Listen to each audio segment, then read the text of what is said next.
What if you could take a forgotten high street shop or an empty office and turn it into high-demand residential apartments without going through full planning permission? It sounds unlikely, but for UK developers, this is a real government-backed strategy. It's called permitted development. For aspiring developers, permitted development, especially change of use, is one of the fastest ways to build a profitable portfolio. Because the traditional planning route is slow, expensive, and uncertain. You could wait months, even years, with no guarantee of approval. Permitted development removes much of that uncertainty, allowing you to move faster, reduce costs, and focus on creating value. Before we continue, quick apology for the interruption. But this is important. I use a tool called the Development Office Simulator to model every deal before I make an offer. It keeps me from overpaying. And it's the exact same model we teach inside the Academy, complete with full training. I've added a special download link below so you can grab it and start using it yourself. All right, back to the video. First, use classes. Every building in the UK is categorized by its use. A shop falls under Class E. A residential property is Class C3. Moving from one to the other is called a change of use. Historically, that required full planning permission. This is where permitted development changes the game. The government has pre-approved certain changes of use, meaning in specific cases you already have permission to develop, provided you meet the criteria. The most powerful example for developers is Class MA. This allows you to convert commercial property, Class E, into residential, Class C3. But you still need prior approval.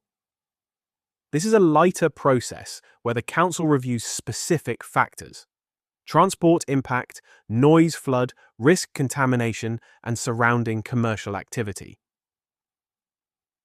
And here's where it gets powerful. It's a 56-day process. If done correctly, you can proceed quickly. Now, this is where most developers make mistakes. Permitted development does not apply everywhere. It can be removed by Article 4 directions and doesn't apply in conservation areas, national parks, listed buildings.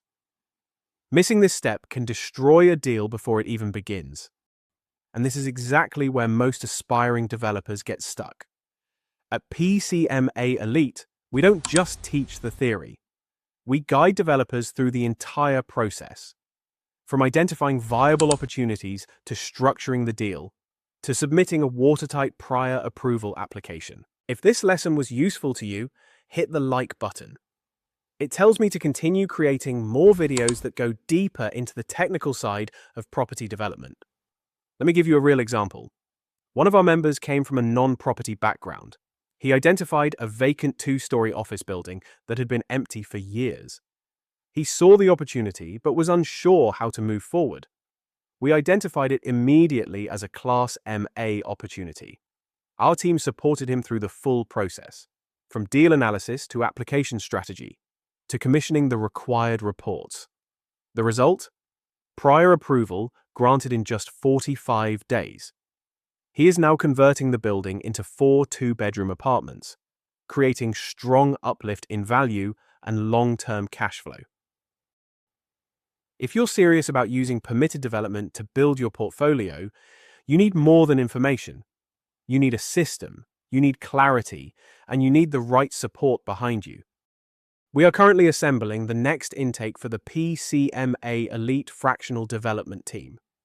We are looking for people who want to master this system while we help them build their first commercial conversion. If you have the capital and the commitment, click the link below and book a mutual fit assessment.